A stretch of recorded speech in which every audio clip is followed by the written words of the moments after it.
Hello, welcome once again. It's James here with WSI, and my next guest, someone I've wanted to talk to for a many number of months, as long as I've been doing this. Quite frankly, he is brave, he is handsome, he is strong, and he's here with me this morning. It's a morning for him, actually, an afternoon for me. Thank you very much, Jacques Rougeau, for joining us in all your livery as well. Hey, good morning, James. It's really nice to be here. I didn't know if you wanted to speak to Jacques Rougeau or the Mountie, so I dressed up like this. Well, do you know what? I mean, I assume you dress like that every day anyway. That's funny. No, I'll just take this off. How's that? Yeah, we've got the best. So you could see my face. We've got the best of both worlds now, my friend. We've got the best of both worlds. Where you live? So you're still in Montreal then?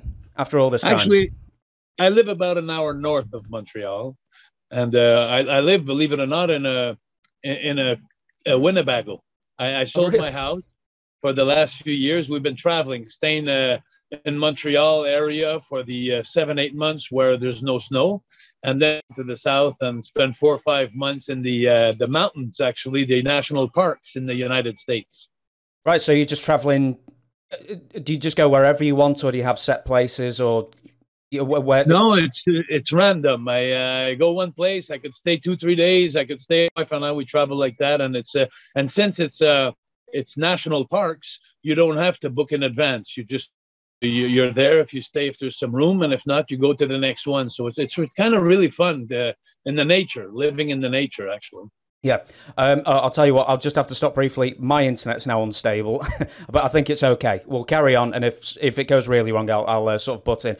The first thing I want to do is because I've said this story before. I started watching in 1993, and then my friend who used to have Sky Sports. We didn't have Sky Sports. It was actually Sky Movies Plus WWF TV used to be on, and he recorded everything from 91, 92, and he gave me all the videos. So I am a Mountie buff. I don't think I've ever seen anyone fully enjoy portraying a character on television as much as you did the Mountie. You just seem to have a ball every time. It was actually very fun. I can remember the first time when Vince McMahon approached me with the idea, and I said to him, "A Royal Canadian Mounted Police," and then I said, "Okay, sure." So we did this taping. I'll always remember this good taping we did. I hadn't been on TV yet. The character was not known yet. So they were doing some kind of vignettes, like a couple of minute vignettes, just to introduce the character, like about a couple of months ahead of time before it came in full time. And I remember the first vignette I did. It was so funny. They had me bring a horse. They had me sitting on a horse in a park, and I was in Canada, of course. And there was this American couple, this young American couple, about your age. And they were coming in the park, and so they stopped by me. They stopped right by my horse. I was up there as a Royal Canadian Mounted Police, and so he stopped right by me, and he was lost, and he was looking for his way back to the States, the United States, and so he pulled his car beside me, and he put his window down, and then he looked up to me and he said, "Excuse me, officer. Excuse me, officer." And then I looked down at him in a real cocky way, and I said, "I'm not an officer, I'm the Mountie." And so the guy looked at me like really scared and stuff. And then his girlfriend, he looked at his girlfriend and just found a wacko here.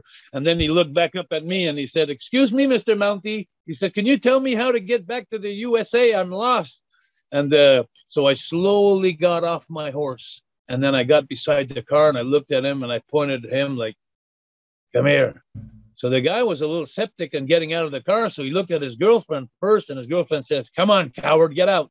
So then the guy, he followed me, and I brought him to the front of my horse.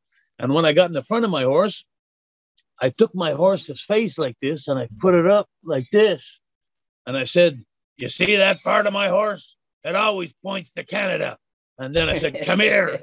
And then I brought him in the back of my horse. And then when I got the back of the horse, I took the tail of the horse and I lifted the tail up completely. And the cam was right there. And I said, "You see that part of my horse? It always points to the USA." And it was so funny. The guy jumped in his car and he started, he just left in a hurry. But that was the first kind of character that they were seeing of the Mountie, and really going hard on the Americans. And the USA, and so it was a great character. It really was. Well, with the vignettes, actually, I think I'll ask this then. So, who produced those vignettes and where were they filmed?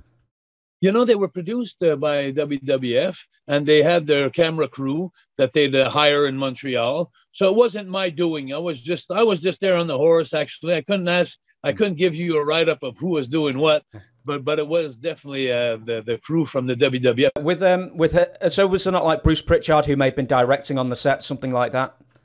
No, I don't think Bruce was there. It was really just a local. It was a local crew that was there, and Bruce wasn't there. No, unfortunately, he wasn't. Well, I'll tell you what, then. I'm going to bring it back in a minute, back to Lutti International. But before I do, I have to show you this, because this was on a video that I had, and I loved this particular video. It was on European Rampage. I think it was just after WrestleMania in 1992. So I'm going to show you this clip. So bear with me if you would, 1 minute. Tonight here in Sheffield, I'm going to show you what the real Law and Order is all about, because there's one thing I want you to keep in mind, and all you little folks in UK, I am the Mountie! Jimmy, Virgil may have a shock for your man. Well, Sean Mooney standing by with Virgil. Don't waste your breath. Yeah, I won't. Virgil, you remain one now, of the... oops, share screen is stopped. There we go. I did it right. There we go. So that was a great souvenir in Sheffield. Yes, in Sheffield. And do you know what the fact is? I was wrestling. Sorry, I believe I was wrestling Virgil that night. You were indeed. And do you know, there's actually a serious point I want to make. Is like the old school wrestlers. That was that you took what could have been a blooper where Lord Alfred Hayes basically talks over Jimmy, and then you're straight in there. Don't waste your breath. Okay, I won't. You knew how to handle when you weren't reading from a script. You knew what your character was, and you knew how to handle the unexpected. That was fun, and that's a good point you're bringing to, because I was sitting with Bret Hart not long ago, and he was telling me how bad it was and how unpleasant it was to do some things for WWE, because now they give you a piece of paper and you read a piece of paper. The script is already written, which takes all the chemistry and the charisma and the personality out of the character. So it's like in our days, we had to improvise, and we had to, and that was amazing. And, I'm thinking of that video there of Virgil, but that match that night was something that politically correct I wouldn't be able to do anymore, because when I was in the ring, I remember at the time I had Virgil in a bad position on the floor, and I took out a handkerchief or something I had, and I threw it on my boot. And I told Virgil, shine my shoe, shine my boot. And it was so funny, because you couldn't do that today, in our world today. But those were the good times when we had to improvise. Yeah, earlier on in that interview, you go, I saw Virgil shining shoes. Well, it wasn't Virgil, but he looked like Virgil. It was great. That's right. I remember. That's right. Yeah, absolutely. That video, man, I wore that video out, let me tell you, watching that back. That was one of my absolute favorite things to see. Sorry, carry on, please. No, I was just thinking, it's funny in life. We all have favorite things like that. Just wear them out by just looking at them over and over again. Yeah, I mean, when I got older, it was like Debbie Does Dallas and those kind of videos that I was wearing the videos out, I'm sure. But anyway, right. From where we were, sorry, right, we've changed position. We've changed into the clubhouse now, so better internet, better video quality. So hopefully, I've got some good questions to ask you as well. So I was asking you about Lutti International, but was that the first place you met Andre the Giant, or did you meet him way before that promotion was around?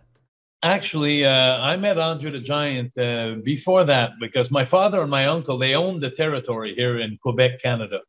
And they were running the whole province. They were running the Montreal Forum, which is an institution for the National Hockey League, the Montreal Canadiens. And the Paul Sauvé Arena every Monday night was like our church for us. We'd go to the wrestling Monday night. And I met Andre the Giant when I was about, I must have been maybe 6, 7 years old. And I'm 61 now, so it's been quite a bit there, maybe 55 years ago. And Andre the Giant was such an impressive guy. I have so many stories on him. I don't know where to start. Was he Jean Ferrer at the time when he first came Exactly. in? Yeah. Exactly. Jean Ferrer. And he'd come from France. He was living in Paris, I believe. And yeah, an amazing man. But as I grew up knowing Andre from different eras, because the era of my father and my uncle was, I'm talking about the early 70s. And then came the Lutte Internationale that you're talking about is in the early 80s. So we're talking about 10 years later. And it was a different approach because he always liked my uncle and my father because they booked them, so they were good friends. So he always kind of took care of me a little bit. He always looked after me as his little cousin from Quebec. And but we grew into a nice relationship, him and I, during the years that when I left, when I was doing Lutte Internationale here in Montreal, I was doing between the 77 all the way to 85. Those 7 years I did, or 8 years I did, was for Dino Bravo, Rick Martel, and Gino Brito, and those guys that were running the business with Andre the Giant, who owned part of the business. And but I was doing a lot of during the winter. I was doing a lot of traveling in small territories around the world. I'd go to Mexico. I went to Mexico in 78. I went to Kansas City, 79. Nick Goulis in Nashville in 80. And I went to Atlanta, Georgia in 81 by TBS, which was a Turner Broadcast System at the time, was one of the biggest. And every small territory that I do when I was gone from Montreal during the wintertime, they would always fly Andre the Giant in as a main event, a special main event in those small territories. So I'd meet him again, once in a while. And then that's where I started playing cribbage. I don't know if you know the game crib. I can play crib, but that was actually my next question. Did he teach you how to play cribbage? I taught him. Did you? No. Actually, it's my mom who taught me how to play crib. My mom was a good crib player, but Andre at the beginning used to whip my butt quite a bit. He was an excellent crib player. But when you play with the best all the time, you get good. And I was a quick learner and a good learner. So I ended up at the end there, we'd always play for some small money, some small change, like $10, $20 in the evening. But before the matches, when we were sitting in the dressing room, and we were really battling out at the end. But the best part of all that for me was not playing crib with Andre. I love playing crib with Andre. But the best part was on these long flights that we had to do. Like sometimes we had a 4, 5, 6 hour flight. And I was always sitting with most of the boys. I was sitting in economy class, but he was sitting in first class all the time because he was too big. And actually, he was sitting in first class, and the seat beside him was always empty because his elbow and his arm was almost halfway through the seat right beside him. So every time we'd go to take off, it was so funny because all the boys would be in the back, and then the flight attendant would come by and say, "Is Jacques Rougeau here somewhere?" And I'd say, "Yeah, that's me." And they say, "Your ass up front." So I'd be flying first class the whole time, when he was on the trip. So I was always hoping he was on my show. Did he catch any heat for getting in the first class seats from the other guys? Yeah, I'd say I picked up a little heat there. Yeah, but but it wasn't because I was going to play up in first class that I had some heat. It was my arrogance when I was going up there. That's where I got the heat. Oh dear! I tell you, I can't ask Andre questions, and they're all going to be the obvious ones. But I'm hoping you've got some stories. The most you ever saw Andre drink in one sitting? Oh my God, that's it's funny because we were leaving in the morning, like sometimes at 7 in the morning to fly to the next town, the next country, and Andre was already drinking. Andre must have been drinking almost 24 hours a day. But, we got to understand something here. A lot of people, they point at him, and they criticize him for that. But let me put you in context. 24 hours a day, Hulk Hogan is sitting in an airport, and people come up to ask him for a signature. And he was always nice. Hulk was always nice to everybody. No matter how tired he was, no matter what time it was, he would always make someone happy by doing an autograph. But when it came to Andre, the people didn't always come up to an autograph for him. The people would come close to him and they'd go like, "Look at that. Look at him. Look at that monster. Look at..." So eventually he became very unhappy with that situation. And there were some people that were obnoxious and some people that were really rude. And some people, sometimes they were idiots. I remember one time I was in a restaurant bar after a show one time. We went to eat, and I swear, as much as Gino Brito will tell you the story, but it was in Val d'Or up north in Quebec, and there was this guy that he was half drunk, and he just came up to him. He had three of his buddies with him, and he wanted to show that he was tough or that he wasn't afraid, and he just provoked Andre, and Andre just turned around and he exploded on and he went to grab the guy, and the guy started running outside the club. And when he got outdoors the club, Andre followed him, so all the guys followed him too. And when he got outside, these guys, there was 3 guys, I believe, they got into a Beetle. You know those Volkswagen Beetles? Course, yeah. And like chitty bang bang, but you don't know that, you're too old. I've got that on DVD. I love that film. Yeah. So he went and he took the car and he flipped it on its top, completely flipped the car over, and the guys were in the car. And that's a story that I'll never forget, because I never saw it happen. I was in the bar when it happened, and when Andre went out, the guys went out. I didn't follow, and I don't know what the reason was for, but when I came back, Gino was saying, Jesus Christ, he flipped the car over. He flipped the car over. And another thing, I seen him do that time, which is amazing. I don't think I'll ever see another man do that on this earth. He took the battery of a car battery, and he picked it up with one hand. He just showed me with one hand he could pick up a battery.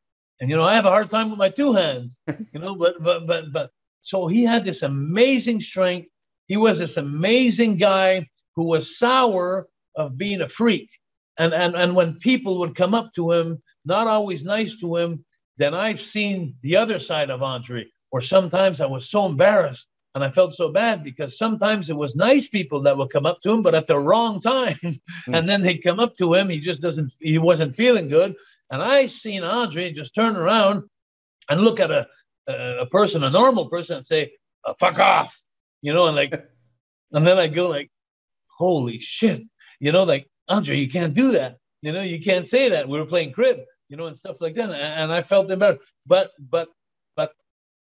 knowing all the dirty looks and the freak looks and everything that he was looked at, the way he was looked at, I understand him. I may have got tired of it too. And so it was a situation that was, I think he was at the end of his days.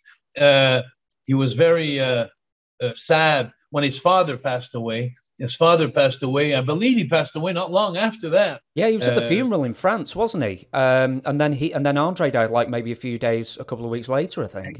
Exactly. Yeah. So he was a very unhappy man. I think Andre was happy when he was sitting with me and when we were playing crib. Andre really, and when he wasn't sitting with me playing crib, he was sitting with Arnold Skolin, the agent that was in there. We were the 2 guys that would play with Andre day in and day out, every time we met. So he was a good friend of mine. I loved Andre. He was always good to me. Was Andre, because as you say, people came up and pointed him and made him feel bad and everything, but he did get quite a lot of attention from the ladies as well, didn't he? I couldn't tell you that. I couldn't tell you that. After my crib games, I didn't follow him, but I'll tell you, to be honest with you, I'm surprised you're telling me that, because you're probably going to teach me something, because the only thing I know about girls is I saw one picture one time where Andre the Giant had 2 girls on each arm, sitting on each arm for a promotional picture. Like he had 4 girls in his arms, like 2 on each side. But that was for a promotional picture. I've never seen Andre's girlfriend. I never seen him go out with a girl. I never seen him date a girl. So you're and I didn't see him date a man either. Now I'm just saying, I just never seen it. I'll move off from Andre. I tell you, I could just ask you, Andre, the Giant stories. I've got so many different things I could ask you, from Joe Leduc when you first started.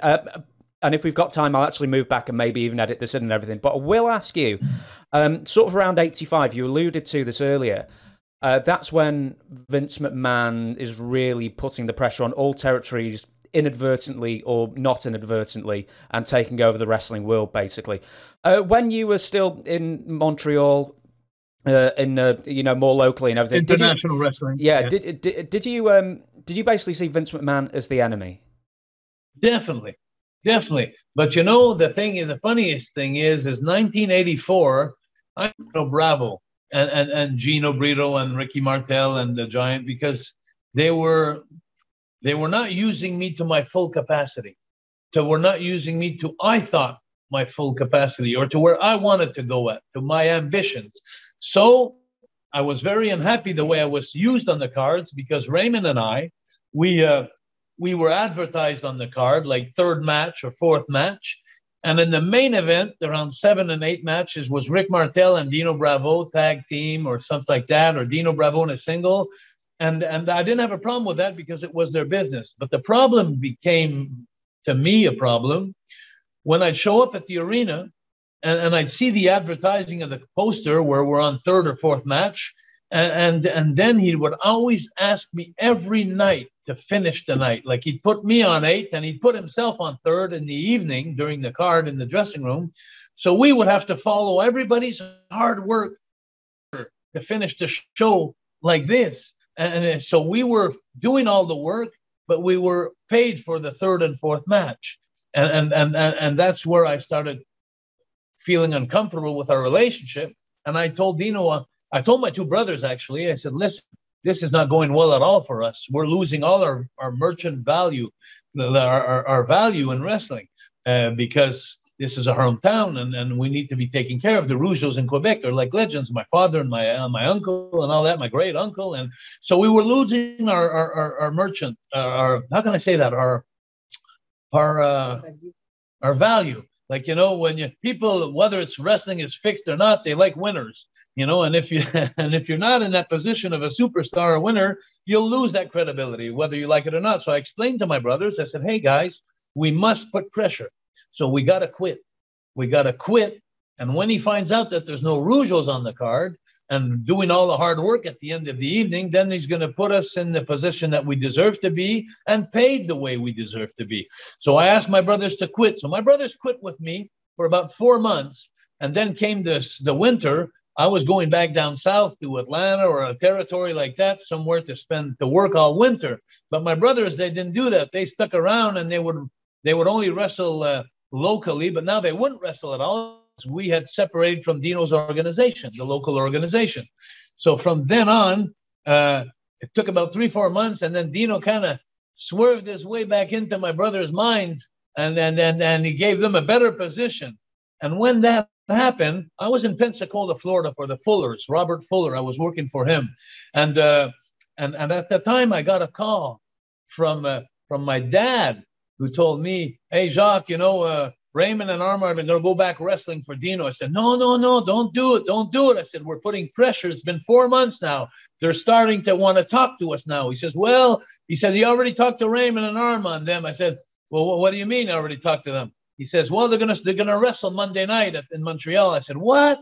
They can't do that now. They're taking all our pressure that we're putting on, like their leverage. So they did it anyway. So when my 2 brothers went for Dino again, I said, okay, I'll just go with that. So in the meantime, Pat Patterson, who was right-hand man for Vince McMahon and for Montreal, and a friend of mine, a friend of Raymond's and everybody, he saw the opportunity. So he called me in Pensacola.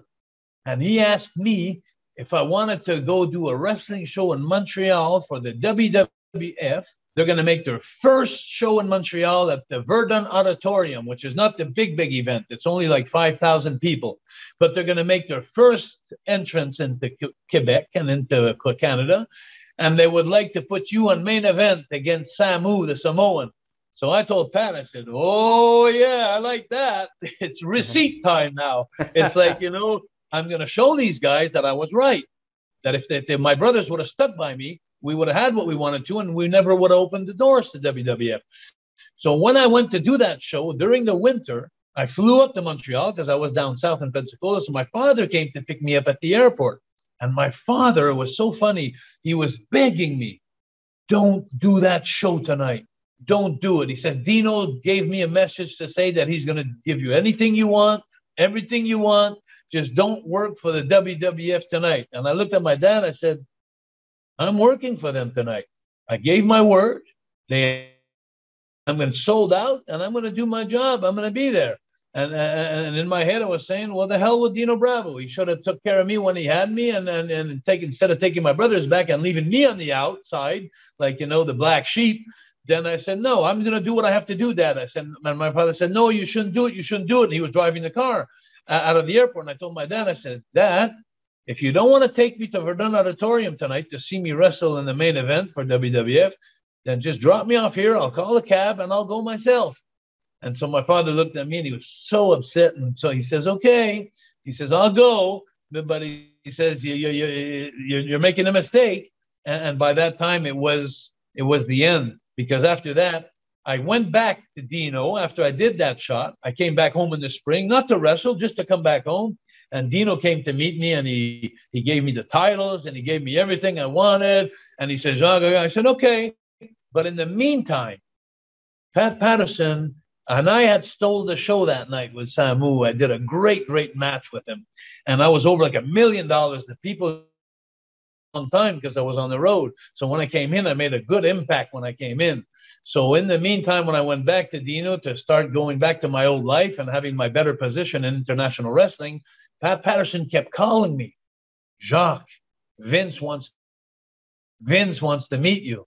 Vince wants to meet you. And he kept calling me he called me for almost a year. And I kept telling him, I'm okay here. I got my boat, I got my paradise here.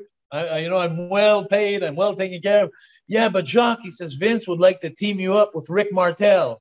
He would like to make a great, great team with you and Rick Martel. And I'm saying, I don't know. And, I don't know, because I was thinking at the time, all these monsters and gorillas that were in the WWF, they were on steroids, they were on drugs, they were freaks. A lot of them were just out of control. And James, I got to tell you something about me. I may have this tough look sometimes and everything, but I'm not a tough guy. I'm a guy who likes to laugh in life and have fun.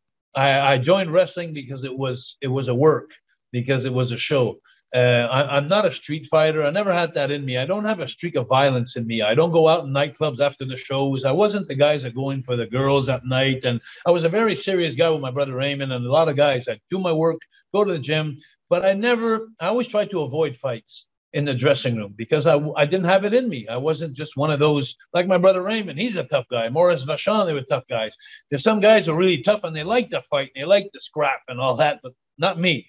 So all this to say, where was I going with this? You got into wrestling because you weren't a tough guy and it was a work, and Dino Bravo and going to the WWF in '86. Yeah, so that's it. So the thing was, thank you. My girlfriend's there back and helping me out too. The thing is for me to go to the WWF in those days, I was so happy at home with the situation, my boat and all this, like I was saying, the fame and everything. And I was afraid of going in that jungle. I called it a jungle when I was young, and then finally after a year of calling, Pat Patterson calling and Vince McMahon trying to call me. And it was so funny because Vince was calling me in my home, my little home I had. And I was living with one of my friends at the time. We were sharing this place.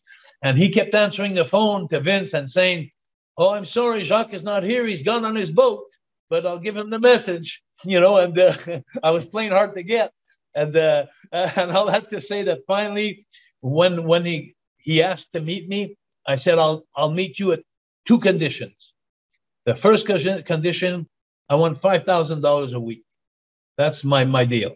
The second condition, I want to bring my brother Raymond in with me because I felt secure and I felt comfortable with my brother Raymond. I knew we'd look out for each other. And so he said, done. So I said, okay. So then in 1985, there came the Rougeau brothers to the WWF. That is not a bad pay package at all for guaranteed as well, I'll tell you, when there were so few guarantees back in those days. It was like he always said to us, and we didn't always make our $5,000 a week, but sometimes we made more. So we were in the average of what we wanted to make. But the thing that I remember the most of that first meeting with Vince McMahon in New York, when we flew into LaGuardia and the limousine picked us up, and it was the whole big deal there. Like me and Raymond were looking at it like we were Michael Jacksons. But anyway, and when we got there, I'll never forget the meeting I had when we agreed, we shook hands, and he looked, and I asked him, I said, well, where are you going with us? Where do you want to go with us? And he looked at me, and I'm sure he said that to many boys. And a lot of guys are going to laugh when they see this. They probably had the same word told to them, the same sentence. But he looked at me and he said, Jacques, the sky is the limit. And, you know, and when he said those words, I said, wow, I'm going to the stars. This is amazing. And boy, what a talker he was.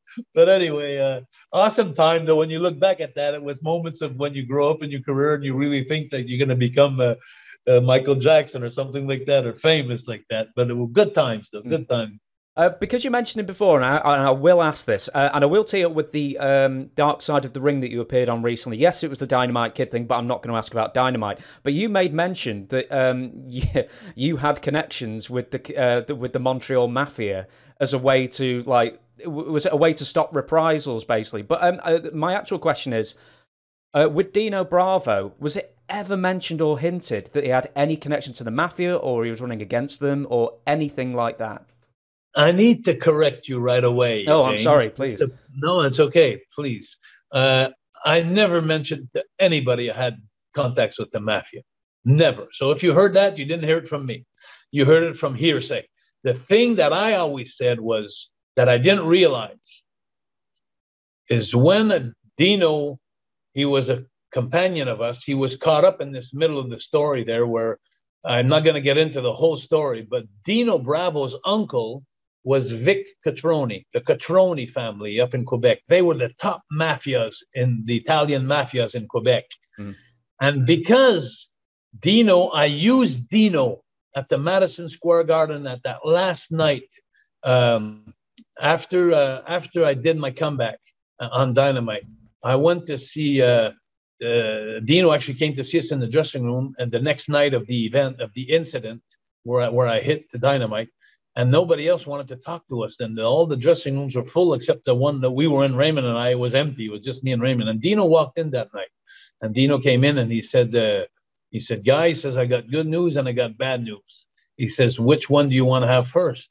And I didn't want to speak to Dino because early that day, before I did my comeback, the day before that, I said hello to Dino and he never answered me. He was sitting with the Bulldogs right between both of them when I came in. So he sided with them. Which I don't blame him because I'm not a fighter, and I'm sure Dino thought, well, Jacques' going to quit the business for sure after the beating he got and all that. So everybody thought I was going to do that. So he sided with them. So when he came to tell us in the good news and the bad news the night after the incident, I just walked away. I went to the dressing room. But then Raymond asked him, he says, well, okay, what's the good news? He says, well, the Bulldogs, they gave their notice. They're finishing in 2 weeks. And then I was so happy. I was in the dressing, like in the bathroom, close to the bathroom. I heard Dino say that. I was so happy because I was so tired. I was so beat up mentally for all this thing that I went through and the intimidation, the bullying and all that stuff. And what I had to do to defend myself. It was a horrible thing in my life.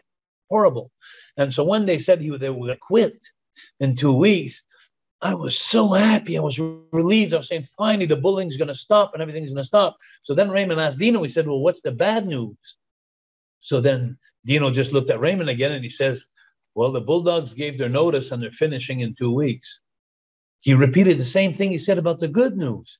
So then I said to myself, I start thinking, and then I said to myself, holy shit, that means he's going to kick my ass before he leaves. He's not going to lose his reputation of being a tough guy and the bully of the dressing room because of a little French Canadian, me, you know. So that's why the good news, it was good that he quit in 2 weeks, but the bad news was that he's going to get back to me before he leaves. And it was so horrible. So when that happened, you'll understand now. I went to see Dino Bravo after that. When he gave the good news, bad news, I was in the dressing room and I don't know where, really fast. I don't know where it came from. But I went to see Dino, and actually it was the night after that, the day after, because I thought of what Dino said, and I was worried. I was really health and not finishing in a wheelchair, you know, because I got beat up or something like that. So I was really concerned about that. So I went the next night and I took a piece of paper, and I wrote on a piece of paper a name of a guy, but it was a fictive name. It wasn't a real name. I put a number down. And I went to see Dino, and since Dino had double-crossed me, he just changed camp. I knew he was going to bring everything back to them. So I went to see Dino, and the first time I talked to him in a couple of days since the event, since he didn't want to talk to me that day, I didn't. After that, I was like, okay. So I went to see him, and I used him. I used Dino Bravo. And I went to see him, and I showed him that piece of paper with the number, and I said, Dino, I'm just going to tell you this. I want you to give a message to them. If ever you see this number here, and I said, you see the name of this guy here? I have to call him every night now for the next 2 weeks because they gave their notice for 2 weeks. So the next 2 weeks, I'm in danger. So I called this guy up, and I got to call him every night after every show. And if one night I don't call him, one night in the next 2 weeks, he's flying to Calgary and he's going to meet them in Calgary when they get back. That was made. And Dino turned around and he stooged exactly what I want him to do. And he went to see Dynamite. And that caused a lot of confusion to Dynamite because he had to worry about his family. He had to worry about him. He thought the threat was even to his kids and family, which never was. I never threatened anybody. I just put that thing in front of Dino to use it to save my ass, to save my life. That's the only reason why I did that. Does that make any sense to you, Yeah, James? absolutely. Absolutely it does. Just going back to Dino again, though. In the last couple of years, obviously, he was doing the cigarette smuggling and all that kind of thing. But was that something he was roped into that he didn't want to do? Was this something he was doing for years and not telling people about, or what? Dino and I, like I say, Dino and I, we weren't that close of friends because Dino was more in business, you know. Actually, we were fighting, both of us, for the top spot in Quebec all our life. So we weren't the closest friends. We would acknowledge each other, would be okay, but we weren't the closest friends. But what I do know of, fired from the WWF after he got his hair bleached blonde, and things didn't work out for him like he wanted to or like he was hoping to. Suddenly, we were seeing that Dino bought a big house, like holy shit, a house and a castle. And then he had a big car, and then he had a big bike and big snowmobiles and big everything. And he was making so much money, and when the times that we crossed him at the end, so he was doing it while he was in the WWF, because when we'd cross him on our last trips before he was let go, he would tell us, I don't need the WWF. I don't need this. And implicated in that, so the cigarette smuggling, you know, we hear all kinds of stories of what happened, but the bottom line there, and we don't know, but I just know that there was an incident that he went wrong with a negotiation with the truck that he was doing with, because the next morning he had 18 bullets he had 7 in his head and 11 in his body. And he was sitting with the remote control of the TV in his living room. That means that the door wasn't forced in. It was someone he knew that came in, someone close, you know, and it wasn't the money you got his man that time. I'll move on a bit. I'll move on to sort of 1992, and I mean, I want to ask you all about SummerSlam. I want to ask you all about so many different things. But what I will ask you about, because I think you may have mentioned his name actually, was Sergeant Slaughter. Now, this was maybe your last run as a single around 92. And it was Sergeant Slaughter's around the same time before he sort of went into semi-retirement. Was it really tough for Sergeant Slaughter, old Bob, to get the fans on his side after the heel turn that he did? Because that was some serious stuff that he was doing. I think Sergeant Slaughter was a very, very, he was very, very well liked. I think he did a great job as a heel too, but I think that at the end of his career, you know, he wasn't moving as much in the ring. He wasn't as explosive as when he was younger. And to my day today, you know, if I was honest, if I was an honest man, and I sat in front of Sergeant Slaughter today, I would apologize to him, because when they wanted to match me up with him, I was a little disappointed, because I was still flying and moving and things, and I knew that we'd be limited, and I was a little reluctant on doing an angle with Sergeant Slaughter because I was coming out of the Big Boss Man angle. I was coming out of something that was so warm and so hot, you know, the hottest thing I've ever done, I think, in the business, and so my attitude wasn't the best. Like mine either. Like, you know, I should have been more respectful to the situation, because now I'm where he is at, you know, or where he was, and So I have a lot of respect for him. One day I'll sit with him, hopefully, before he dies, and I'll be able to tell him that I was a little obnoxious, and I maybe thought that respect for everything and all he done in the business.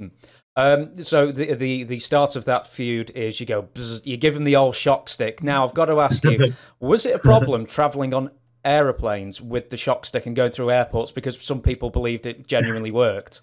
Well, it did genuinely work. It did work. Well, I know there's like the little the shock stick actually did work. You got like a sort of to be little honest thing. with you, I never got zapped by it, but I'll tell you, the flame that when we built this, what we did is one of my friends, he took a lawnmower, a coil, and he put reverse wires that would make this magnetic, this long shock there at the end of my stick would go between the two bolts. And it was real. It was, and I never was brave enough to try it to see how much it was. But I can tell you one thing. I'm thinking of a story going back to the Bulldogs.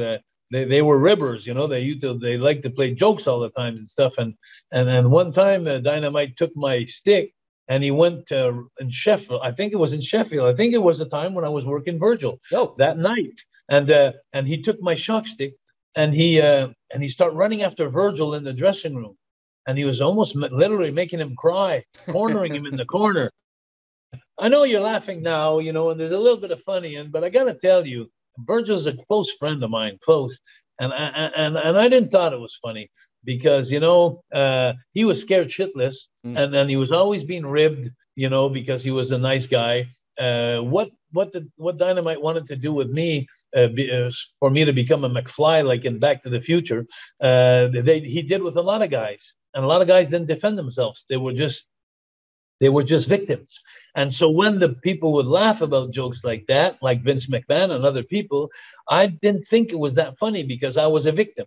And then when you're a victim, you don't see things the same way as everybody else, encouraging and laughing. And the other thing too I want to say about that, very important, is in a way, I kind of don't blame the guys who were following the ribs like that and laughing at the rib bully for the ribs, because I think they were afraid of him in some way. And as long as they were cheering him on, then they weren't a victim.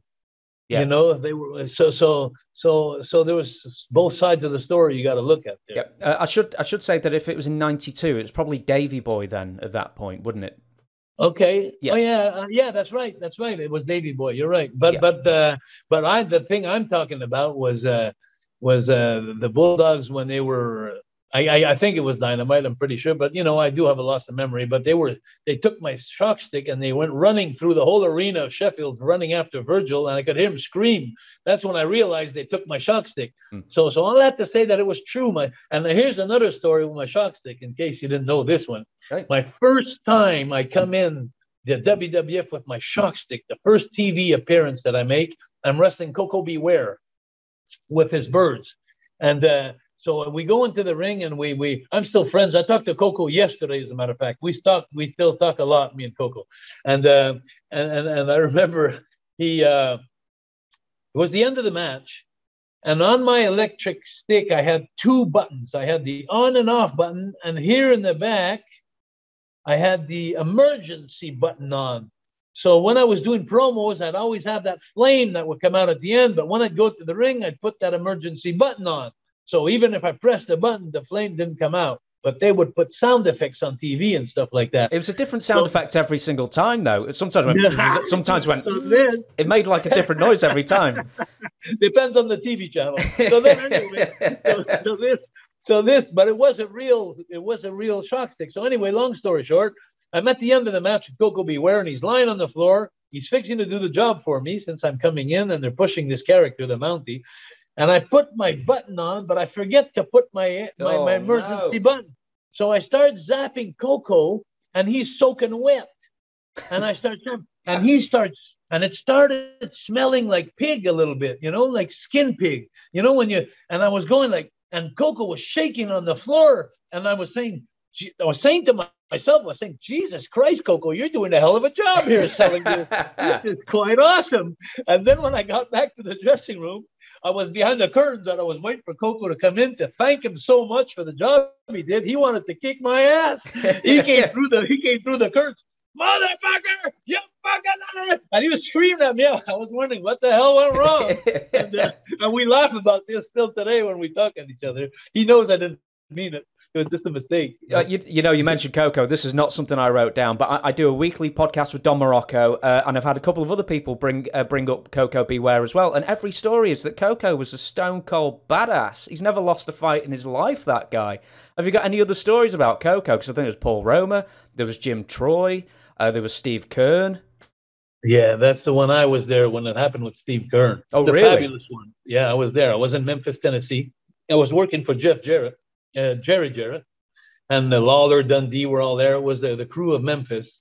And I know Coco Beware was, and Lord knows I love Steve Kern. I talked to him too. I talked to him last week. He's a great man, a great friend. And I think, and that's funny because Steve Kern told me not long ago, and when we talked about this issue, he told me that he apologized to Coco, or he wanted to, or he was wrong. He admitted his whole thing. And we all thought the same thing at the time, because it was a fabulous one. Stan Lane and Steve Kern that were coming in with this nice robes with paillettes on them, the like shiny stuff that on the robes, they're like, almost like the Ric Flair kind of robes. And they were coming in with those. And then out of nowhere, Coco Beware showed up with his. And so there was 2 nights of wrestling that night. And Stan were the main event in one place, and Coco was main event in the other place. And Steve Kern came with Stan Lane. He left the building at the other place, the other town, and came with surprised Coco in the shower, and tried to warn him and stuff. And then finally, Coco got the best of him. In the shower, he got the best of him, and then Steve Kern just left, and that was it. But he was wrong. And I always say in life, no matter what the battle is that you're going to fight, it's always hard. It's always hard to fight a battle when you're not completely right. When you're wrong in life and you have to defend the battle, it's hard. But when you're right, you'll fight till the end because you're right. And Steve was wrong at that time. But yes, Coco Beware. And so imagine this. Now, I just shocked his ass in the ring, and I'm happy backstage. I'm waiting for him with open arms, and he comes out and he's going to kill me. And I already know his reputation of being a tough guy. So it wasn't funny times for me when I saw Coco's face come out.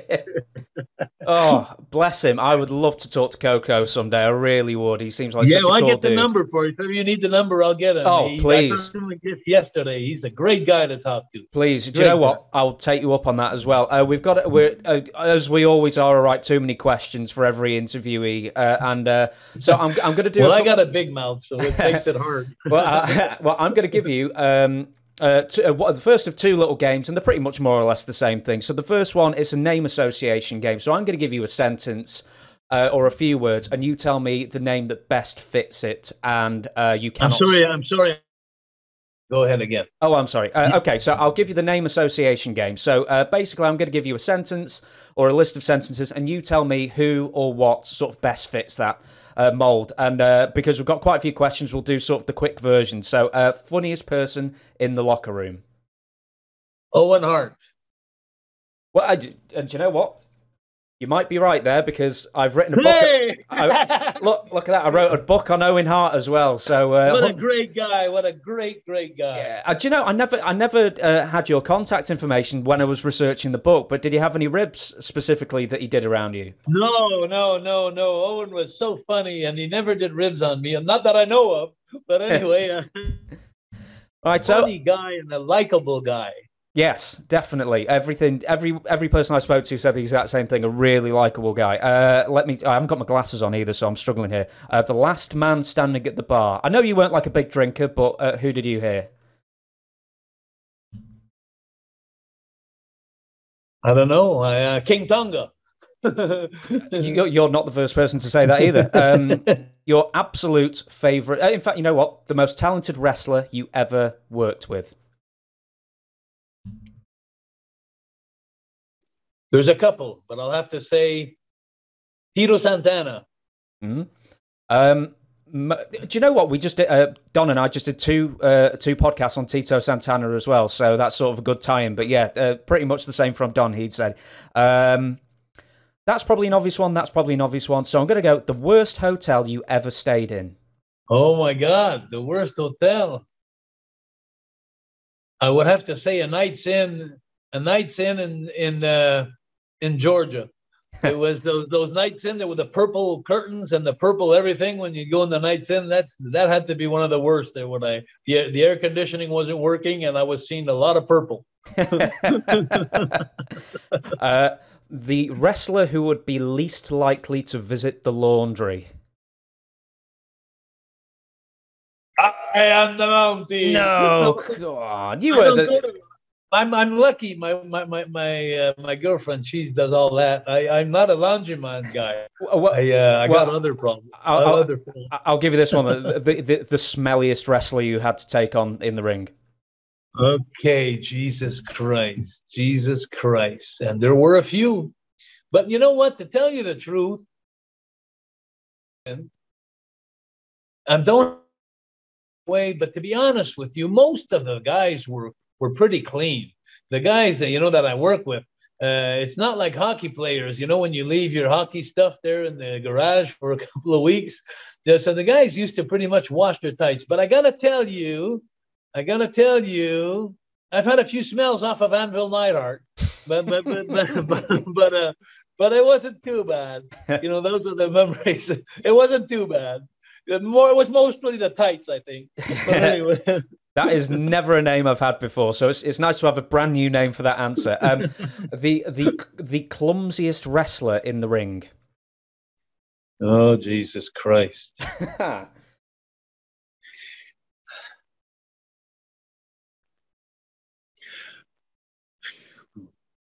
Clumsiest wrestler in the ring. Yeah. In the WWF, there weren't that many clumsy wrestlers, because if you made it there, you had to be good. But I was one of the bushwhackers, because they were so unorthodox. They were so different. We'd say they were clumsy, but Luke wasn't so bad. But Butch, the other one, he was a little worse. They were unexpected. You never know where to go with them. And I'd say, but great guys. Don't get me wrong. It's just a little clumsy, I guess. And wrestling's biggest unsung hero. It could be a wrestler. It could be someone in the back who is making things happen that we wouldn't hear about. You mean one of the guys that made it happen but never was recognized for Exactly.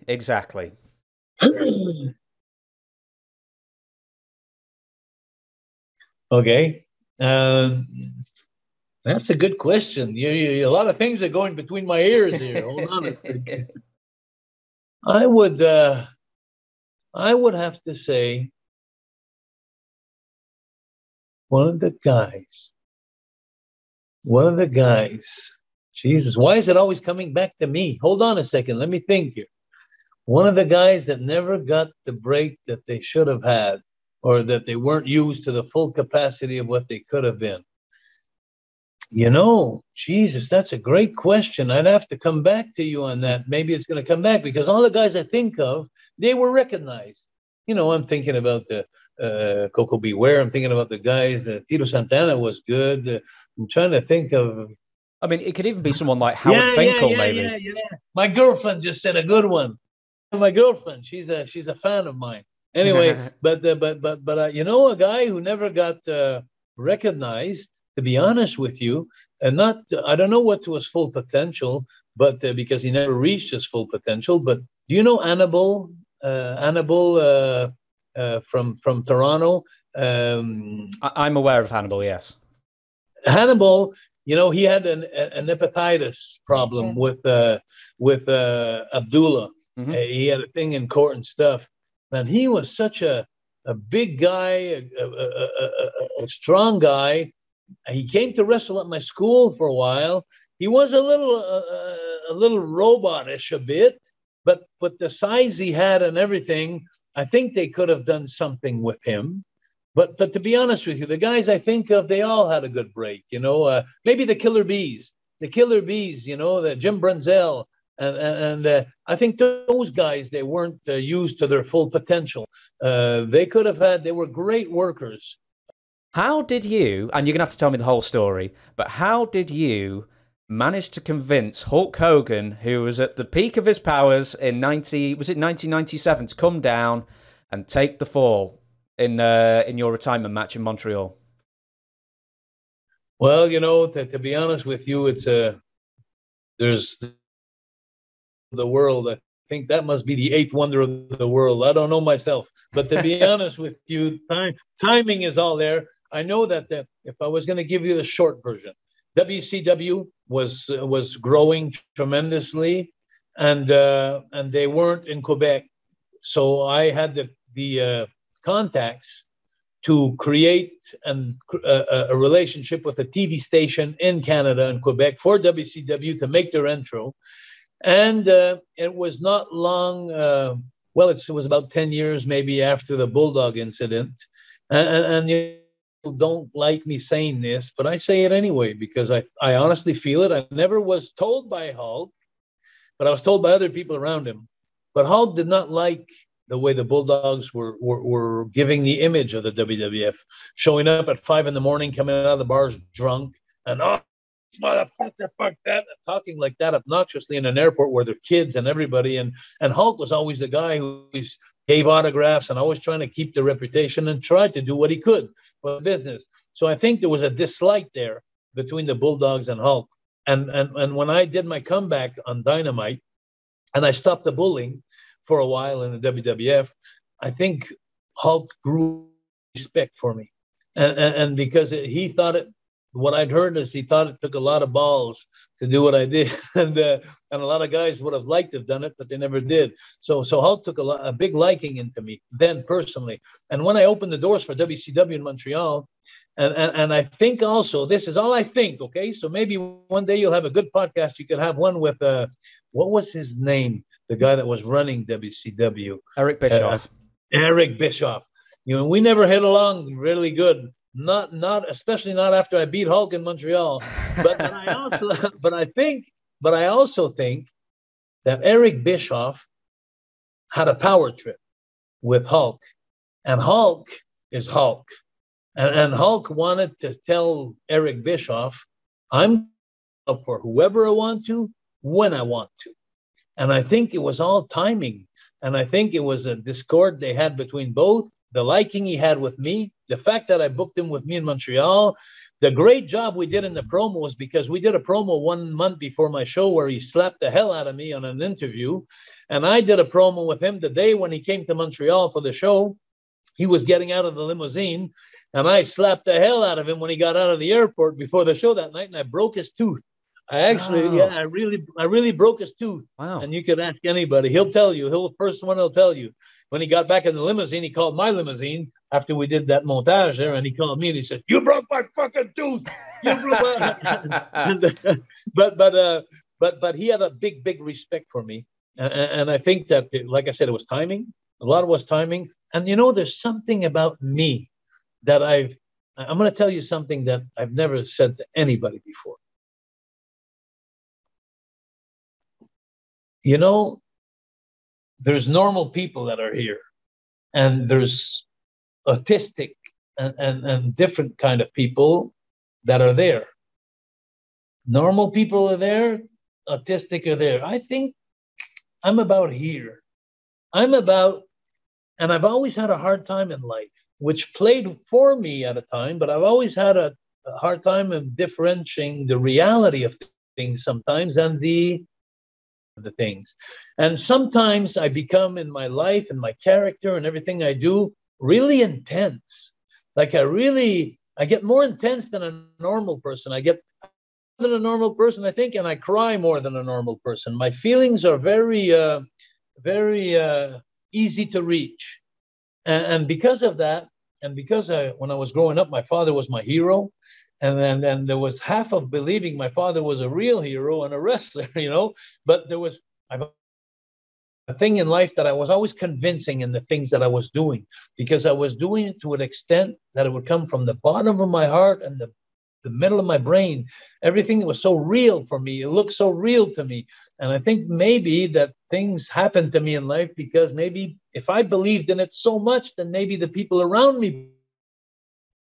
Does that make any sense? Yeah, absolutely. You wear your heart on your sleeve and you care, and the fact that if you care about something so much, it radiates through. I completely understand. I will ask one more thing about the match then. I've heard two things for Hulk Hogan to agree to lose the match. Is one, that he didn't want the bout to be filmed, and 2, that he wanted $10,000 extra off the gate. Not true. Not true at all. Not true at all. Hulk was a really professional. I offered him a price. My lawyer in Montreal fronted me the money. I offered a price. That's the money he got. He was a professional all the way. And your first thing that you. Sorry. I'm sorry about the internet. We're both having trouble here. The first thing was that he didn't want the match being filmed, or him losing. That's not true. He never mentioned that to me. We didn't film the event. It wasn't filmed. I mean, I filmed it locally. I got footage of it locally for my own connection, but I was never told that by him. Never. And to be honest with you, I could never figure out the whole time why Hulk was so nice to me, why Hulk agreed to do that. There's so many things that is going to be a mystery for me for the rest of my life. And I've met Hulk a few times. I went to his gym, his shop in Orlando, and he's got a new restaurant in Tampa now. I'm going to go there as soon as I can. And maybe one day I'll sit with him and I'll have the courage to ask him, why did you do this for me, Hulk? Well, because my merchant value after that just went like this. And the heat on my ass went like this because there's so many guys that wanted to beat him, and they always said, no. But I have to know that one day before I die, and before he dies, I want to know why he did that for me, why he really did that for me. Yeah, if you ever find out, and if I ever have the honor of speaking to Hulk Hogan, I will definitely ask him as well. Could you tell me how much time we've got left that you're happy with? I got time. Go ahead. I got time. Okay. Well, I've got a couple more questions, and I'll go on the sort of big finale that I'll give you. Let me have a look now. Oh God, me without my glasses, because I've got an English accent, and when I wear glasses, everyone calls me Harry Potter. And I'm so I try not to wear them on the show. Well, if it makes anything to you, you look pretty good. Yeah, thank you very much. I think with your glasses, you'll be okay too. Just pick the right kind of glasses. The big round ones. I will have a quick look then, and I will see what I want to know most out of you. So. Do you know what? I will go back to SummerSlam 1992. I was just a bit too young to go myself. I was probably 6 at the time. I couldn't go. I hadn't even heard of wrestling until the year afterwards, and then I went to be a crazy fan. Can you tell me the whole experience of coming in a few days early, having to do all the press, having to do all the interviews, and of course the event itself? But the whole journey, if you could. That was like the 70,000 people, right? Yeah, 80,000 people, holy mackerel. Yeah, and that was, what I remember the most of all that, of everything, is the Road Warrior Hawk with his bicycle. He ran into somebody, I think, or he was having a hard time. He was drunk or something. I don't know. He was messed up, but he couldn't get it. He was hitting everybody with his bikers. That's the funniest thing I remember, the whole thing. You talk about a bad time of being drunk, like 80,000 people and a big show like that. But to be honest with you, who was I working with on that show? Oh, was it Davey Boy? Was it Davey Boy? No, I don't know. No, that was Brett. Do you know what? While you were, I will just double check that. Hang on. But what an event! Hacksaw Jim Duggan, maybe. It may have been like an 8-person tag or something. Let me have a look. I really should have found this one out before I asked you. Duggan. I remember Hacksaw Jim Duggan in a big event overseas like that, but maybe that wasn't the one. Jim Duggan. The Bushwhackers defeated the Mountie and the Nasty Boys. Okay, I knew Jim Duggan was in there. Yeah. That was awesome. You know what? All this magnitude, all this dream that we lived in the WWF in those days, I'm thinking of the CNE in Toronto, 70,000, the 93,000 in Pontiac, Michigan, the WrestleMania 3. I'm thinking of all these things that we lived are like a dream because, when you're in it, you're in the groove, you work, you travel, you lose your bags, you're jet lagged, you eat bad food every country you go, but you're surviving, you're in a surviving mood, and you're on the road 25 days a month, you miss your kids. So you become into this almost this parallel world where you just put one foot in front of the other and just keep on going. And when you reach places like Wembley, and there's 70,000 people, it's amazing. And another thing I remember of that, because it's been quite a few years, but another thing that I remember that was it was always hard. People don't know that, but every time that I've wrestled in my career. I was 41 years a professional wrestler. And every time I wrestled in my career outside, not an indoor event, but outside, the air is different. You blow up. I don't know if you understand the expression about blowing up. Yeah, you're exhausted. You're drained of energy. Because the air is different. And I remember when I was going to the ring, like it was yesterday, there's a few events that I remember like that, where there was no more saliva in my mouth. I was so freaking nervous, you know, and seeing 70,000 people, you know, and it's like, I remember trying to tie my boot, my laces are like jumping, you know, on my hands, just because I was nervous, because, but yeah, those are the great places that I've been through. And Wembley, it was awesome. I had a lot of respect for that place because I was a golfer also. Oh, what's your handicap? I like a game of golf. You mean my handicap in golf? Yeah. Oh, okay. I thought that was a funny joke. You missed it. Oh, anyway, I missed it. Yeah. Yeah. You said my handicap. I said I'm married. Oh. But no, my handicap. When I was playing good, I was a 4 handicap. But I was played, and it's funny. I'll just tell you that for the fun of it, because I used to go. When I landed in London, there was this wrestling fan at the Holiday Inn we used to stay at. He was a golf player. And he took me to play golf because he was bragging he was a golf player. And I whipped his butt, you know, playing golf.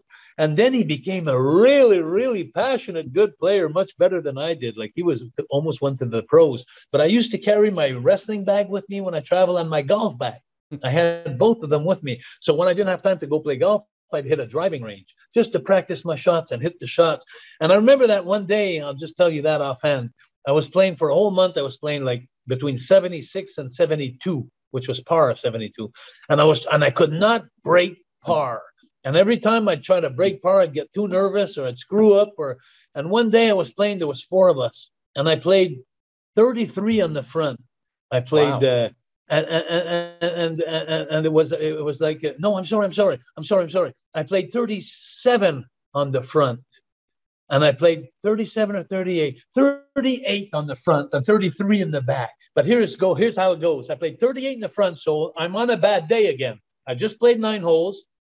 I'm 2 over par.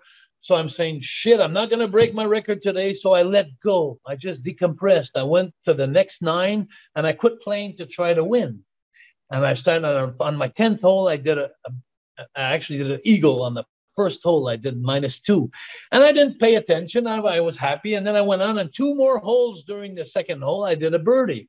So when I got on the 18th hole, my closest friend to me says, Jacques, do you know how much you're playing right now? And I said, no, because I quit counting. I quit counting. And vas-y, dis, qu'il fasse pas de bruit. Vas-y, dis. So I'm just a minute. Sorry, I'm telling the lady to not sweep the broom to her. Just a second. So anyway, here I was on the 18th hole. I'm on the 18th hole, and I'm playing actually an eagle and 2 birdies on the second. So I'm -4 on the back hole, but I was +2. So I'm playing 70 if I make a par. And if I make a birdie, I'm playing 69. So this friend of mine, he tells me this on the 18th hole. So when he told me that, my hands started shaking. Hold my club. So I did a bogey and +1. So I finished playing 71, but I broke par for the first time. And playing 38 on the front and 33 in the back. So I was really crazy. I was playing golf almost every day, just driving ranges and stuff like that. It was a passion of mine. Anyway, why did I tell you that? I don't know. Because I love golf. I really do. And I never get to play. I only play maybe like 6-8 times a year these days. And like I'm in the high 80s. I'll generally score. That's about it. I know where you play. If you play 10 times a year, I know how much you play. I don't ever ask a guy how much he plays. I always ask him how many times a week he plays. Yeah. And then by knowing how much times he plays a week, I'll tell him his score, because it's all the same. If you play 5 games a week, you won't play the same thing if you play 5 games a year. That's for sure. I mean, that's why I bought this. You know, these Apple things. So, so I can get the. Yeah, so I can get the GPS on the thing. Right, I'll give you one more, and then I'll go to the finale, and then someone sweeping in the background, so I won't keep you for too much longer. Although I could talk to you all day, let me tell you. So, which question am I going to ask you? Do you know what? I will ask this one, and it's a slightly controversial one because I never heard this story until your old tag team partner, Carl Willett. He told me the story, and I'd never heard of it before. So I'll ask your version of it. And you have answered this before in another video, but forgive me. The Steiner brothers and Dink the Clown, Tiger Jackson, and you face down the Steiner brothers. Tell us the story.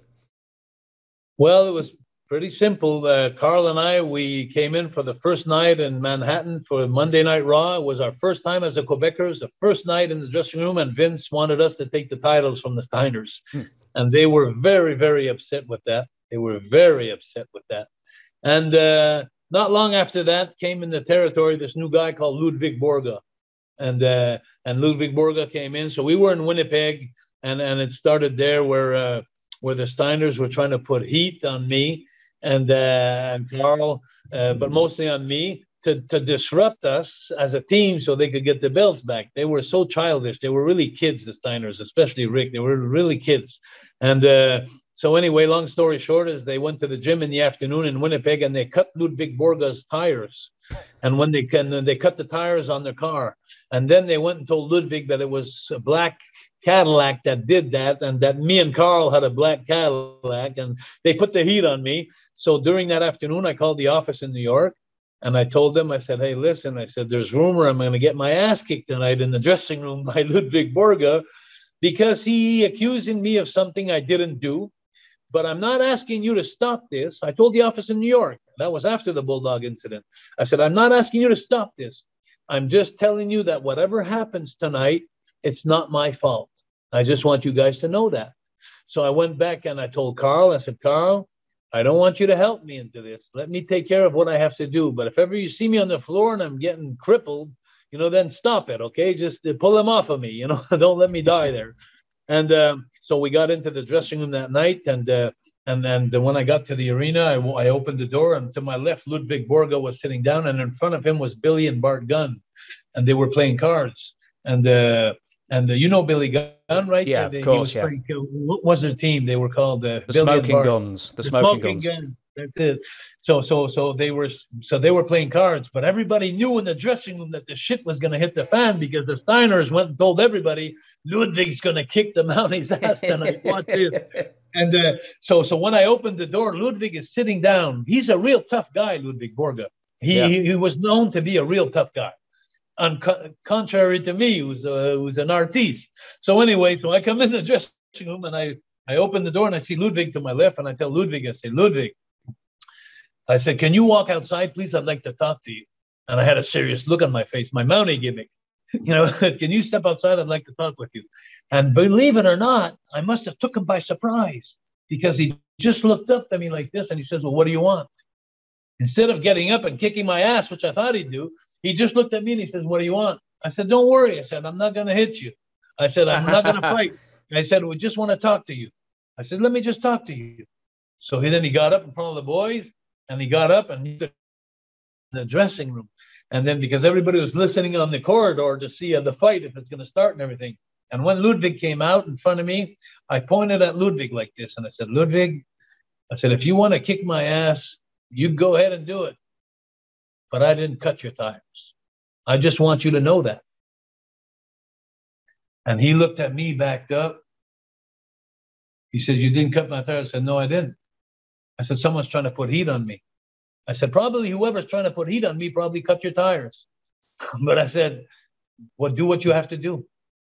He says, no. He says, I'm not going to fight. And he offered me his hand. So I shook his hand and I went back in. That was one thing. And then later on, there's Bam Bam Bigelow, who he's picking on Dink, the midget. He's playing those ribs like the Bulldogs were doing, and me, I already had something about ribs. It was already known that I wouldn't stand for ribs, and especially on a midget, Jesus Christ, and he's my friend too. He's from Montreal, Claude Giroux, he's Tiger. He was Tiger and Tiger Jackson. So Tiger came to me one night and he came up to me crying and he said, Jacques, I'm going to quit the business now. I says, well, what do you mean? He says, well, Bam Bam just keeps nagging me, keeps cutting my things and putting shit in my shoes and doing all kinds of ribbing him. And I said to myself, holy shit. I said, I hope you don't hope that I'm going to go speak with him. You know, I was saying that to myself because nobody wants to fight Bam Bam Bigelow. You know, he was a scary looking guy. I don't know how tough he was, but he was scary looking and ugly. So anyway, so long story short is I said to myself, okay. So then the next night we got into this Hartford, I think it was Hartford, Connecticut. And we got into the dressing room and in front of all the boys that always worked so far. So in front of all the boys, I said, hey, Bam Bam. I said, can I speak with you a minute? And then everybody was like, oh boy. So then he got into and then once I got past the door, I took that hardcore image of mine. I said, Bam Bam, what are you doing? He's a freaking midget. You know, Jesus Christ, Bam Bam, you got to let him go. You got to stop ribbing him. He says, well, what's it to you? I said, well, he's my friend. And I said, to tell you the truth, then I got a little upset when he was like that, obnoxious. I said, well, to tell you the truth, I said, if you want to rib like that, just rib me from now on. Just don't rib him anymore, rib me. And I turned around, I went back in the dressing room, and about 3-4 days later, Tiger came up to me and he hugged me. And he says, Jacques, he says, he's not playing with me anymore. He's not ribbing me anymore. Thank you so much, so much. And if you talk to Dink one day, he tells it everywhere he goes. You know, he's so happy that I defended him. And it was always Rick Steiner. And I was working against Macho Man that night with Miss Elizabeth for the title, the Mountie against Macho Man. That was one of my biggest nights I've enjoyed overseas. So the best position I had on the card. And so that made some people envious. And so the Steiners and Shawn Michaels, they started talking loud, a little bit about my name, but not too much, you know, like making me feel like, are they talking about me there, you know, or, you know, and then finally they start really getting into it, and Rick Steiner start really ribbing my ass. And then in front of everybody. And then I told him, I just looked at him from one side to the dressing room. Carl was beside me. And I looked at him from one side of the dressing room. I said, hey, I said, leave my fucking ass alone. You hear me? And he says, oh, yeah, what the fuck you going to do? And he a peanut or something at me, like just something that was unoffensive. Like, you know, it wasn't anything that would have hurt me, but he just shot a little something at me like, screw you, you know? And I lost it. My two wires must have touched each other. I grabbed an apple on the table and I just turned around and I full swinged it like a fastball baseball. And I shot it right to his face. And when it got to his face, it hit a pole in the middle, a small pole. Don't ask me how that happened. And the apple hit the pole and it exploded really hard in front of him. And I looked at him like, fuck you. What the fuck? And then and everybody just looked at us and then it died down. It died down. And but those are altercations that I'm not proud of. They were things that well, in a sense, maybe you should. Well, maybe you should be proud of them to a point, because I mean, you've said you're not a tough guy, but I mean, you've faced up to very tough people and diffused the situation. So maybe you should be proud. That's of it. That's a nice thing for me to hear when you say I diffused some things. I mostly like to diffuse with my mouth, you know, and just talk out of a fight. But I'm not proud of it, because you know why I'm not proud of it. I'll tell you why I'm proud and I'm not proud. I'm proud of the reputation I've made for myself. But I'm never the kind of guy that was proud to come up and say, you see what I did to him? Hey, did you see? Because I was going to get my ass kicked if I did that. So every time that people would bring up a subject that would put me in a situation that would put heat on my back, I'd always like about it. You know, I don't want to brag about it. It's nothing. Like every time after the Bulldog incident, so many people. One time I did an autograph session in Manchester, and then they flew me in from Montreal, and I was there, and the Iron Sheik was there. And that was about 2 years after the incident of Dynamite. So it must have been like in 91 or something like that. And I was sitting there. There was a bunch of the guys. Hillbilly Jim was there. There's a bunch of the guys. And the Iron Sheik came out of nowhere. I was just coming in for the first time in the restaurant there. I just checked in the hotel. And he looked at me and he says, I can't believe it. I can't believe it. The Mountie come here. He come in the hometown. I can't believe it. And he was bragging about the thing I did to the Dynamite, which he made me feel so uncomfortable. He made me feel so bad. so scared. I was in his own frickin' town, you know, like I was in his hometown. Why stir up some shit like that, you know, and bring back bad memories where people take revenge or trying to get back to me. But the Iron Sheik always, he didn't do it in a mean way. He was just amazed that I'd show my face up there 2 years later after I did that. He said, I can't believe he was the brave, and he was calling me. It was all funny. But to be honest with you, I'm not embarrassed to say all these stories because I'm not a brave kind of guy. I'm just a guy who stands up for myself when I have to, but I never look for fights. I don't like fights, and I'm not a fighter.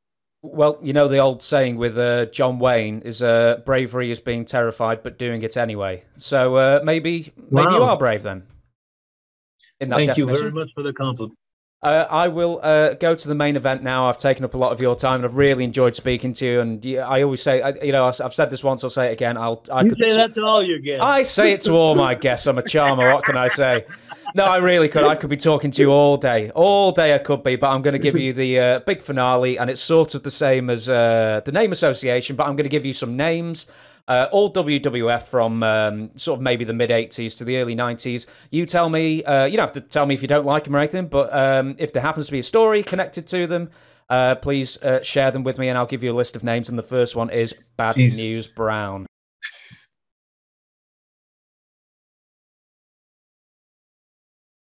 Jesus Christ. Bad News Brown. He's the one who got me by the throat once I punched Dynamite. He's the one who pushed me back after the first guy that was there. He was the guy that had me by the throat, and I just let him push me back because I certainly didn't want to fight him. And so I let him push me back. I did what I had to do when given. But after that, Bad News Brown, he kept always looking at me with these dirty eyes. And I always remember, and about after the incident, because he was very close to the Hart family. And so I remember I was lost at that time, and I was so confused and didn't know a lot of stuff anyway. So I remember one time I was tired of the bullying. So about 2-3 nights later, he's looking at me in the dressing room like this, doing his bad news face. And I looked at him and I went like, yeah, what do you want? What do you want? I looked at him like that. Like, what are you going to do? You're trying to scare me? Like, yeah, what's this shit? That's Bad News Brown. So go ahead. Next one. Tom Zenk. Tom Zenk, a great looking guy, a movie star looking guy. Great. I like the guy. I never had nothing. A lot of guys were jealous of him because of his looks and everything and the push he got with Rick Martel. But for me, as far as I'm concerned, he was a gentleman. He was always a nice guy. I don't have nothing bad to say about that guy. Linda McMahon. Great woman. Every time I crossed paths with her, she was always a lovely lady, always at her place. She definitely wasn't a ring rat. She had a lot of class. And I always liked Linda. I mentioned it before, actually. I'll tell you what, I'm going to give you someone else. Kevin Dunn. Kevin Dunn. Kevin Dunn. Yes. Does he have another name? No, Kevin Dunn. He was the director. Oh, yeah. Kevin Dunn.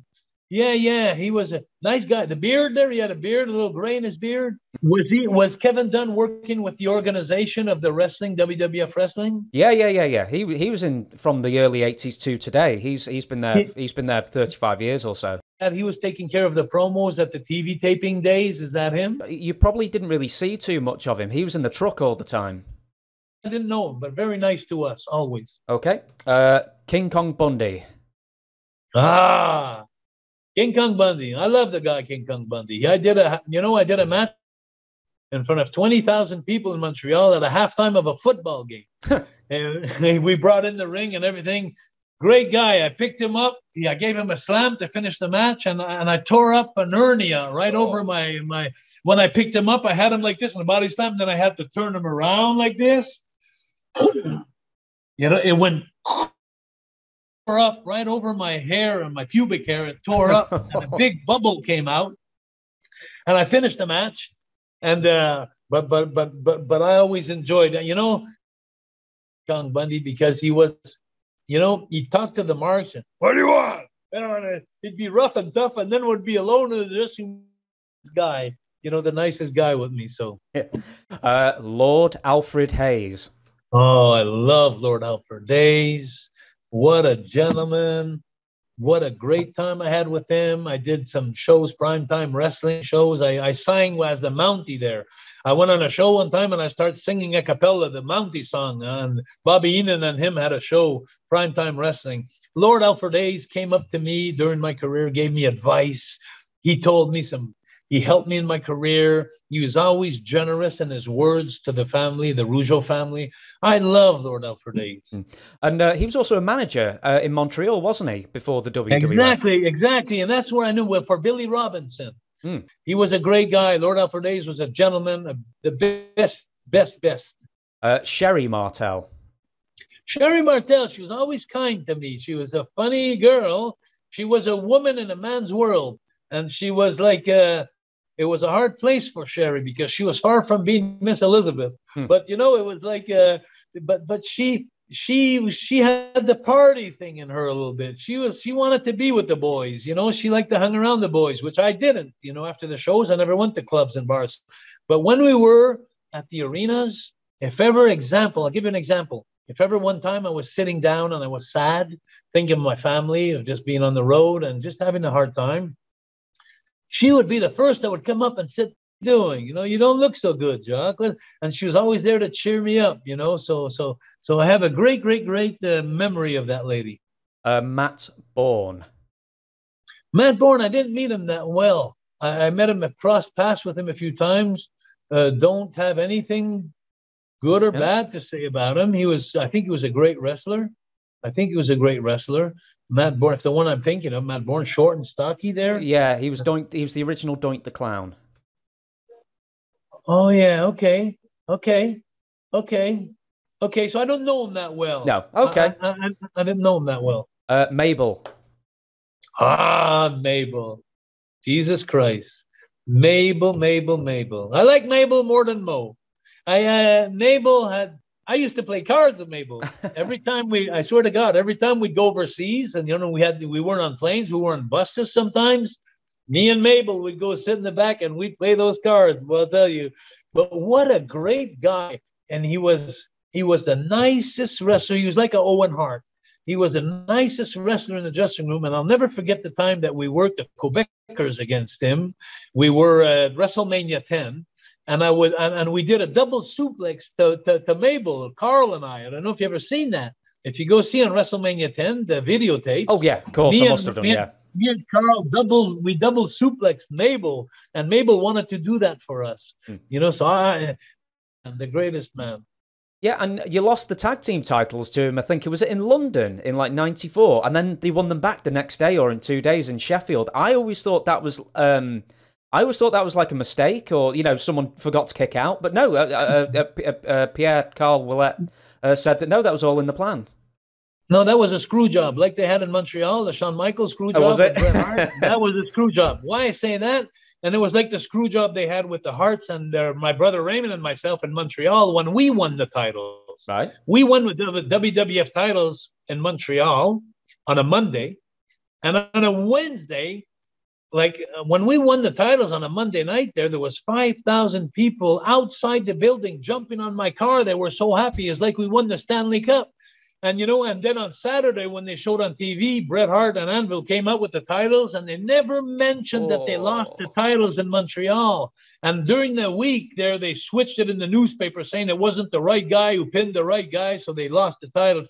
So that was a big screw job in Montreal, a real screw job in Montreal, because the Rougeaus, we were icons here. And when they did that, and I think they WWF, that was the only bad thing that I could really say that they didn't do right, is they go into many cities and they would give him a cheap pop, like, you know, a victory. Oh, you're famous around the world. And next thing you know, you're nothing. They take it off and they never show it on TV.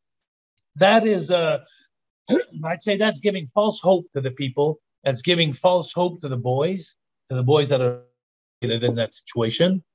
I think that was the worst thing that WWF ever done everywhere in different territories, is just to please the people that night and then screw them the next day and take the titles back or something. What they're telling people is your town doesn't matter when they don't acknowledge a title change. Exactly. That's what that's how we felt in Montreal. The fans here in Montreal felt like, what is this joke? 20,000 people the world champions, and 5,000 jumping on the cars at the end. And then the next Saturday, Hart's coming on TV and say, we're defending the titles against the Killer Bees on Saturday. You know, it's like the people say, well, what happened? Did we Twilight Zone here something, or what happened? You know, so that was bad. Yeah. A few more names, and I will let you go. I'm having fun. Good man. I'm going to give you Nails. Kevin Wackles. Nails was a wacko, but he was a nice guy. I enjoyed Nails. You know, when I met him, he was quiet. He was in his own little world. I think he had a hard time coping with the situation. I think he was one of those guys, unfortunately, that Vince must have told him the sky is the limit, and that he didn't get it.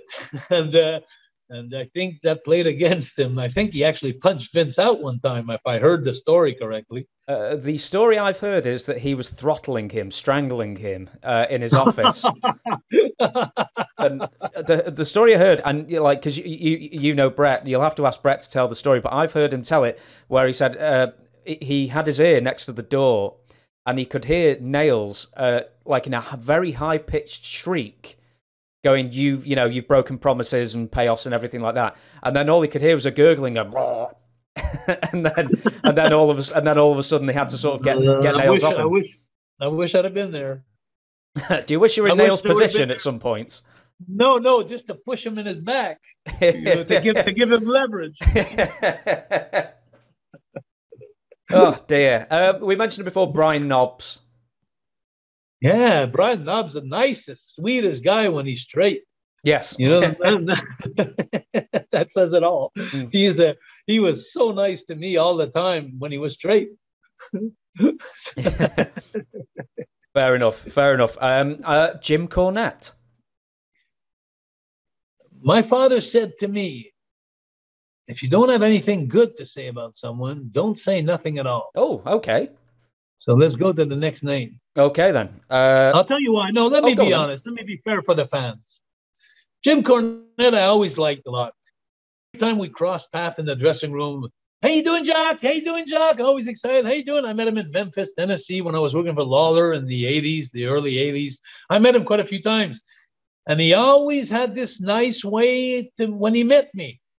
And then some people start sending me some videos he was doing, some podcasts, where he was saying things like, oh, Raymond was a nice guy, but Jacques was an asshole. He was a real asshole. And he started cutting me down and things like that. And when that happened, the guy asked me my comments on that. And I told him, I said, well, when you talk to Jim Cornette, you give him a message to me, from me. I still like you, Jim. I always liked you, Jim. I'm just very sorry to see that you weren't wearing the same face you did when you met me, that when you did the promos you do, because I didn't know you like that. And so I don't know whether you really think that, or were you just trying to join the guys where I had heat with. But to me, you were always nice to me. And I always, when we cross paths, we're always saying hi, and talk. So I don't have anything bad to say about him, to be honest with you. Okay. See, when I choose these names, these are generally random, just off the top of my head, apart from Jim Cornette that I always ask about. So I've got two more then. Sid, Psycho Sid. I worked with him. He was so kind to me. When I worked a match with him when I think Randy Macho Man quit that night on Vince, and they had to turn a big heel, babyface. So Vince sat me in the dressing room with him, Sid Vicious, and he said to me, he says, Jacques, he says, we're going to turn Sid heel tonight. And I was a heel of Mountie, you know, but I had a lot of heat, you know, and I may have had more heat than he had. So Sid, when Vince said that to Sid, Sid looked at Vince like, you can't do that. How can you do that? And then Vince looked at him, he says, don't worry. He says, we'll turn you heel. We'll turn you babyface, because he thought he was the hottest heel in town. And so I went into the ring. They sent me in to do a promo in the ring. And I started my promo. Well, look at all these bunch of hillbillies here tonight. Well, and I was laughing at the crowd. And I said, you know what? I don't even think you deserve to have the Mountie here tonight. I'm looking at the fans here. I'm looking at it. I don't even see. I think there's 20,000 people here tonight. And I don't think I see one man in this place. Not one. And as a matter of fact, when I think about it, the place I just came from, that dressing room, I don't think I ever there either. So I don't. And then as that happened, boom, Sid Justice music starts playing, and he comes out of the curtain, and people went nuts. It's the Mountie, you're gonna get your ass kicked. and Sid Vicious became the biggest baby face that night. And when he came in there, we sat down for the match and everything, and he was doing a big choke slam, for a finish. And then it was a short thing. It was a short match and a choke slam. And I went to Sid. I said, Sid, I seen that move you did there at the end. I said, I just hope you land me flat there and it's not too heavy. And he had the nicest respect for me. He said, don't worry, Jacques. He says, you won't feel it. And when he picked me up, I almost regret telling him that at the beginning because it didn't look so good. He really took care of me. He almost put me down with a blanket on the pillow. but so I don't have anything bad to say about Sid.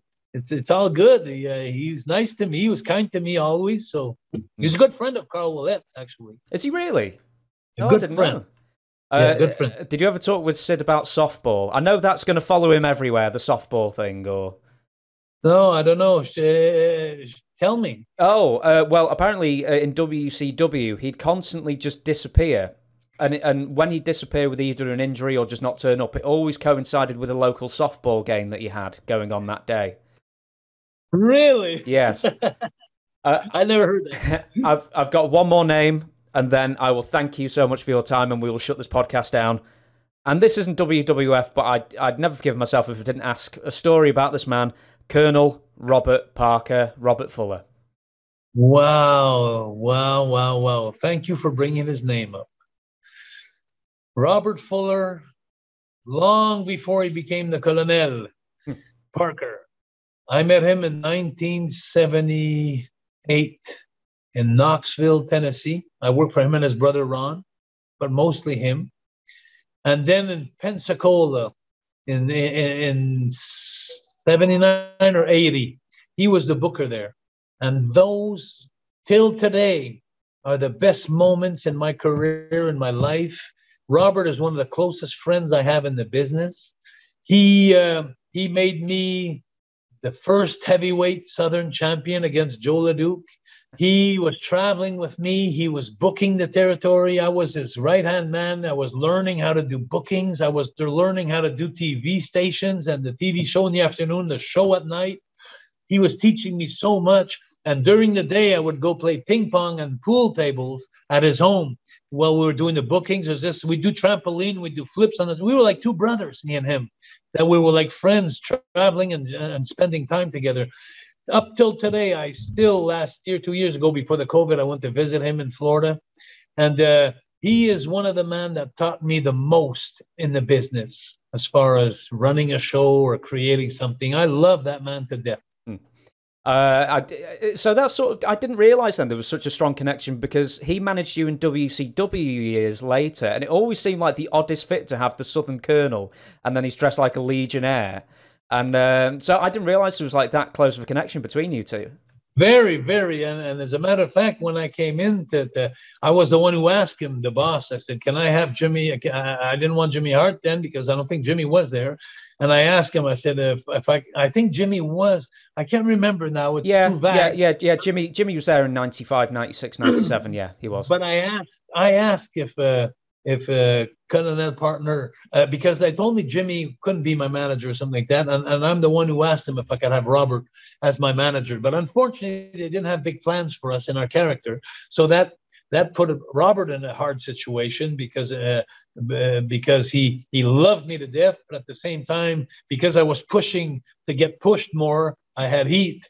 And, so Robert was caught in between the guys who didn't like me trying to push myself and the liking he had with me. But Robert, till this day, if you talk and you mention my name, he loves me. I'm doing something here. I'll just tell you one thing, too, before we finish the podcast. I've started a new project in wrestling for 2022, and it's called Wrestling Academy. And it's a show that's going to put 40 wrestlers of all the small federations of Canada that never made it in the big leagues, but they were as talented.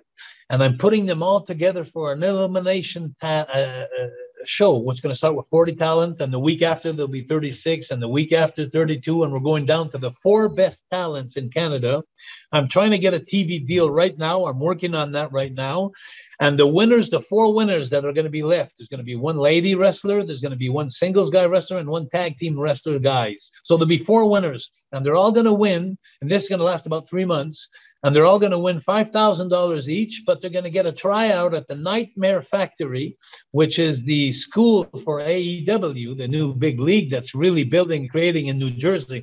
So I talked to QT Marshall. Yes. And he's the one, I don't know if you know QT Marshall. I know the name. Yeah. He's with Cody Rhodes. Yeah. Yeah. And he's the one that has the Nightmare Factory. And he's working hand in hand with me to give a chance to Canadian wrestlers to get a tryout in the US. So I'm doing this project, and I'm doing this. It's going to happen in spring 2022. So I'm really, really looking forward to that.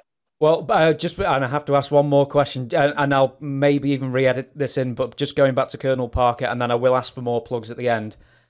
Did you ever see it? The thing that everybody talks about when they talk about Robert Fuller, his porn star-like penis. Oh, yeah. That's him. Him and his brother, they're like elephant men. Yeah. That worked. That's true. That's all true. What can I say? But I never was envious. But it's okay. I used my brain. So, you can never mention Robert Fuller without mentioning that. But I've always got to bring that up. It's funny. It's a funny story because I have so many stories since I worked with him for about 2 years in his territory at different times. I have so many stories. The girls that were lined up to go and see him, in the hotels. It was funny. But anyway, he's that kind of guy, but but set aside from that, he's a very, very, very, very good man. Yeah, right. And then I will get back to the plugs then. So you've got a wrestling school coming out, as well as any other things that you want to throw? School. Oh, no, my wrestling school is finished. I closed that 3 years ago. Oh, I'm sorry. I had that for 20 years. No, I'm doing a wrestling tournament. Yes, with wrestlers that are from different schools and different places, and from Halifax to Vancouver, from coast to coast. So I'm recruiting them. They already have their own schools and their own thing.